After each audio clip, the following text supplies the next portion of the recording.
ketemu lagi. Nah, bisa dilihat di belakangnya itu yang kita bongkar kemarin, dan ini udah selesai dirakit. Ayo kita bahas apa aja yang dirubah. Oke, ini dia yang sudah jadi. Oke guys, nah ini dia yang udah jadi. Tuh yang pada ngerakit udah lagi santai-santai, malu katanya nggak mau ikut video. Nah, ini dia, mantap. Oke, dari mana kita mau bahas duluan ini? Jadi yang tinggal dari kemarin hanya ada frame-nya aja. Kita bahas dari belakang dulu kayaknya, dari ke atas. Oke, nah ini kita ganti di bagian wheel setnya dulu. Di wheel setnya kita ganti. Kenapa sih harus diganti? Ya, pertama adalah selera dan konsep dari sepeda ini sendiri.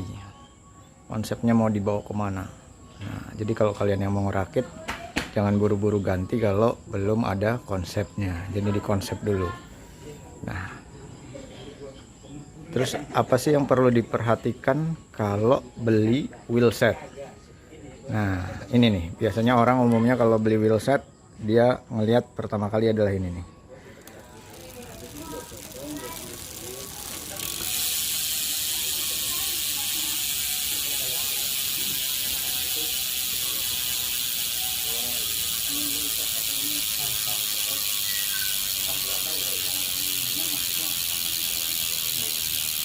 Nah, itu dia suara begitu, adalah istilahnya suara jangkrik. Nah, habis itu yang kedua dilihat adalah perputarannya, apakah dia sampai tak tak tak tak tak tak tak tak tak. Nah, itu berarti loncer. Jadi kalau pilih wheel set, yang pertama diperhatikan adalah biasanya orang cari yang jangkrik sama cari yang loncer. Kenapa? Kalau menurut saya pribadi, saya lebih suka yang loncernya, karena artinya gaya ya berputarnya ini lancar banget. Kalau masalah jangkrik, selera aja bos. Nah, wheel set yang kedua adalah ini nih. Ini namanya rim.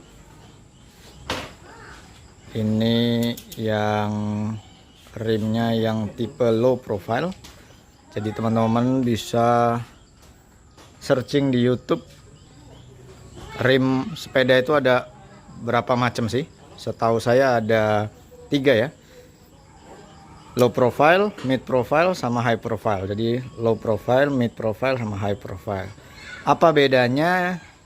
Ya teman-teman bisa cari sendiri, tapi kalau menurut pendapat pribadi saya, itu pertama adalah balik lagi dari style, yang kedua adalah dari bobot, yang ketiga adalah fungsi. Banyak yang bilang kalau low profile ini biasa dipakai untuk jalan, bisa buat nanjak. Kalau yang high profile katanya buat nanjak, tapi ada beberapa yang bilang sebenarnya nggak ada pengaruhnya. Nah, kalau buat saya sendiri, itu yang terpenting adalah konsep dari sepedanya mau seperti apa. Kemudian rim itu ada yang single wall, double wall, sama triple wall. Nah, itu apa bedanya? Itu adalah bahan di dalam sini, dia ada berapa lapisan. Nah, kalau single wall itu cuma 1 lapisan, double wall itu dia 2, triple wall itu adalah 3. Nah, itu apa bedanya? Teman-teman bisa cari di Google juga, tapi kalau menurut saya lagi, sebenarnya bedanya adalah di kekuatannya. Kadang single wall itu kekuatan rimnya nggak begitu kuat, tapi bisa juga banyak yang single wall yang sudah kuat, tergantung materialnya. Oke, next dari wheel set kita langsung ke sini. Nah, ini namanya sprocketnya kita upgrade. Ini pakai Shimano Tiagra HG500 1134 kalau nggak salah.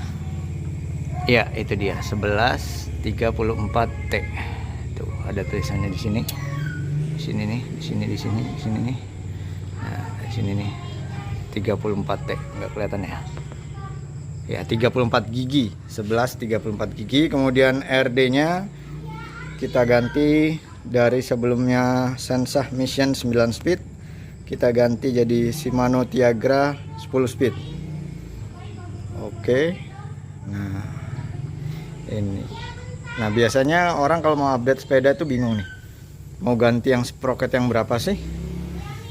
Mau yang kan banyak nih ukurannya, ada 1125, 1132, 1134, 1136, 1142. Nah, pertama yang perlu teman-teman perhatikan adalah kalau ini adalah unsur teknis, karena ini berpengaruh dengan performa teman-teman kalau mau goes. Ya, jadi kalau mau apa namanya ya, bisa lihat deh kalau untuk road bike seperti apa sprocketnya, kalau untuk MTB seperti apa. Biasanya kegunaannya ini kan makin tinggi untuk kita kalau mau pakai tanjakan kan, jadi semakin gede itu biasanya semakin ringan kalau kita mau tanjakan. Jadi nah, sepeda ini apakah mau dipakai buat naik-naik ke puncak gunung atau mau jalan-jalan cantik di kota-kota. Balik lagi ke teman-teman. Terus dari sini enaknya kita langsung bahas ke sini nih, crankset. Nah, ini cranksetnya dari kemarin adalah hitam, nah, mereknya Iron, masih bottom bracket yang kotak. Sekarang kita ganti yang mereknya adalah Luce. Kemudian ini kita pakai yang Holotech ya, hollow, bolong, berarti bolong, teknologi bolong. Terus chainringnya kita ganti dari sebelumnya Iron bawaannya, ini kita ganti pakai Light Pro yang 58T. Kenapa saya pakai 58T? Karena teman-teman harus tahu yang perlu diperhatikan dalam mengganti chainring sama sprocket adalah gear ratio. Apa itu gear ratio? Gear ratio itu adalah perbandingan gigi T ini dengan gigi T yang di sini. Jadi ini di gigi 10 ya. Ini gigi 10 paling akhir, paling kecil. Ini dia 11T atau 11 gigi. Nah, ini dia chainringnya adalah 58T. Jadi gear rasionya adalah nanti 58 dibagi 11. Itu sekitar 4. Apa sih artinya gear ratio? Itu satu putaran ini, satu putaran wheelset nih, satu putaran crankset nih, hub itu berapa kali dia muter si roda ban ini. Nah, jadi teman-teman juga bisa cari di Google sendiri, itu pendapat pribadi saya. Jadi semakin besar ininya dan semakin kecil ininya, rasionya adalah semakin sedikit dia berputar tapi jarak tempuh yang dihasilkan lebih banyak. Jadi kalau mau hitung, kalau ini satu dari sini kita putar lagi satu gini, hub berapa jaraknya, teman-teman tinggal hitung sendiri. Kalau mau ngitung berapa keliling lingkaran roda ini, nah dikali berapa gear rasionya ini tadi. Oke ya. Dari sini kita lanjut kemana ya? Ke atas kali ya. Ke atas. Nah, ini seat clamp kita ganti juga. Ini kita pakai MXL, mereknya warna silver. Kenapa diganti? Apa salahnya dengan seat clamp sebelumnya? Nggak ada. Salahnya hanya beda warna. Jadi yang seat clamp sebelumnya warna merah. Kebetulan konsep sepeda ini adalah merah silver, jadi yang sebelumnya adalah warna hitam, kita ganti silver. Kemudian ini, nah ini seat postnya kita pakai mereknya adalah Raze. Ya, kenapa saya pilih Raze? Kenapa nggak pilih yang orang-orang banyak atau orang-orang pada umumnya cari mereknya Light Pro? Karena ada banyak yang bilang ada Light Pro asli, Light Pro palsu. Jadi saya menghindari itu. Lebih baik saya ganti merek di luar Light Pro. Nah, video ini nggak ada hubungannya atau kita tidak terafiliasi dengan salah satu brand ya. Jadi ini hanya murni pendapat saya pribadi. Kemudian ini seat postnya ukuran 33,9 dikali 600 mm. Jadi panjangnya ini 60 cm. Nah, yang perlu diperhatikan dalam memilih seat post itu adalah ada keterangannya di dalam sini. Ini nggak kelihatan sih. Ada keterangannya beban maksimal yang bisa di apa ya, ditanggung oleh seat post ini ada berapa gitu kan. Kenapa itu penting? Supaya seat postnya nggak bengkok. Nanti kalau bengkok dia nggak bisa masuk di sini untuk dilipat. Itu aja. Terus di seat post ini kita ada aksesoris, pakai lampu rock brush ini yang bisa ditaruh di helm juga. Kemudian tempat duduk ini kita pakai Moso. Sebenarnya kenapa saya pilih Moso, karena ini ada merahnya ini, jadi sekali lagi ini adalah di konsep untuk merah dan silver. Oke, seat post sudah, kita ke, nah ini dia. Nah ini yang kemarin kita ganti, ini headset teman-teman nih, headset. Nah ini kita sudah ganti yang bearing. Ini kita pakai Light Pro. Nah ini yang unik kalau di Troy. Nah kenapa ada dua headset di sini adalah karena handle post sebelumnya itu menggunakan 2 baut. Yang sekarang adalah handle post yang 1 baut. Jadi dia ada space yang harus diisi supaya tidak oblak. Nah ini juga saya dapat info dari beberapa orang yang update Troy-nya, yang di upgrade pakai head postnya ini. Ini adalah head postnya merek dari Evenhon. Tingginya saya pakai yang 40 cm gitu. Jadi buat teman-teman yang pakai Troy dan mau upgrade dengan handle post yang 1 baut, itu nanti diperhatikan. Ada 2 cara sih, bisa pakai ini spacer seperti ini, 2 spacer jadinya 1 headset tetap, tapi 2 spacer headsetnya ini, atau dipotong forknya. Nah saya nggak mau dipotong forknya untuk tetap mempertahankan originalitas aslinya si Troy ini. Oke. Nah ini dari handle postnya, kemudian handlebarnya. Nah, kita pasang handlebarnya. Nah, ini Evenhon. Nah handlebarnya saya pakai mereknya apa ini ya? FMF kalau nggak salah. Ini FMS yang tipe mid rise. Mid rise artinya middle untuk rise, melengkungnya middle. Ada yang high rise, atau ada yang flat bar. Flat bar artinya lurus gitu ya. Oke. Terus ini di sini ada hand grip. Nah hand gripnya saya pakai yang bertanduk. Kenapa pakai yang bertanduk? Karena menurut saya handlebarnya ini pendek ya, artinya ya untuk berkendaranya pendek. Jadi saya perlu tambahan tanduknya ini untuk ketika kalau posisi ridingnya mau lebih cepat atau kita santai, jadi bisa sambil pegangan ini di sini, relax lah. Balik lagi pemilihannya harus didasarkan atas kenyamanan masing-masing.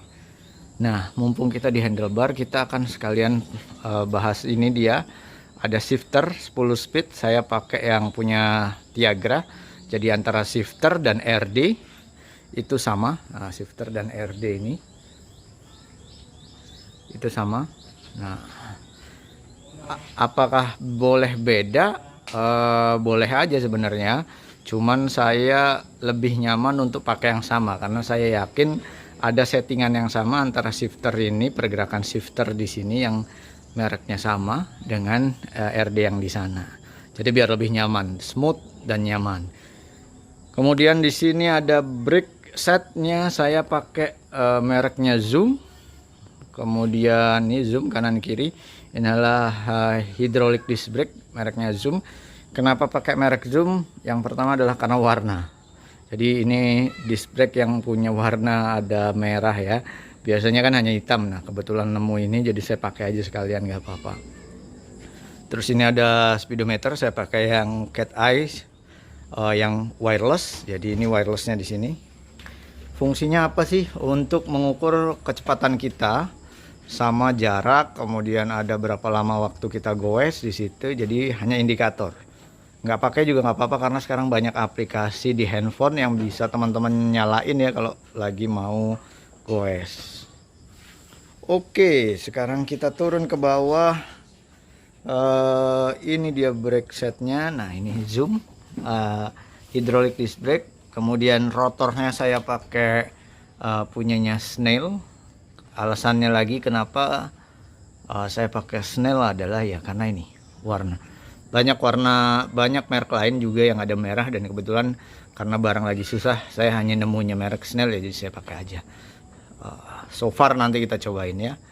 Oke, ini sudah, sepertinya sudah semua teman-teman. Ini, oh satu lagi yang belum ini, yang hitam-hitam. Ban. Ini bannya saya pakai mereknya Swalby tipe Kojak. Nah, ini bannya sekarang udah langka banget dan susah banget nyarinya. Kenapa saya pakai ini? Yang pertama adalah saran dari beberapa teman, katanya ini cukup enak buat dipakai di jalan raya, karena nanti sepeda ini akan saya pakai di kota-kota. Kemudian bahannya itu adalah Kevlar, jadi selain ringan dia nggak ada kawatnya ya, Kevlar karet itu. Nah ini oke. Sepertinya sudah selesai semua nih, sudah kita bahas. Inilah looksnya Elementroy generasi kedua yang sudah kita upgrade semuanya, hanya tinggal sisa rangkanya. Nah sekarang kita tanya yang upgrade.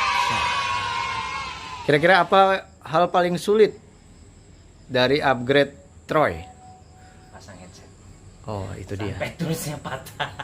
Masang headset sampai toolsnya patah. Sama Om Wahyu konsepnya wow, semuanya harus merah silver. Salut. Oke. Mantap. Sip. Jangan lupa teman-teman follow atau ikuti apa Om? IG-nya Hari Baik. Hari HARRY Baik BAIK. Oke ya. Sama bisa lihat-lihat di situ, nanti ada beberapa project lagi ya. Oke, ini udah selesai. Terakhir, kalau teman-teman mau tahu biayanya ini habis berapa, silahkan browsing sendiri. Atau kalau teman-teman mau tanya-tanya bisa taruh di komen ya, di komen-komen seperti apa, atau mau tanya atau mau diskusi boleh, nanti saya akan coba jawab lewat YouTube-nya IG saya. Kalau saya nggak tahu ya saya nggak jawab. Nanti teman-teman sekarang sebenarnya sudah banyak vlogger-vlogger yang bahas detail tentang sepeda. Terima kasih udah nonton. Nah inilah dia looksnya dari Elementroy generasi 2 warna merah dan silver, yang saya kasih nama adalah Silver Rose. Oke, sampai ketemu lagi di video lainnya ya. Bye.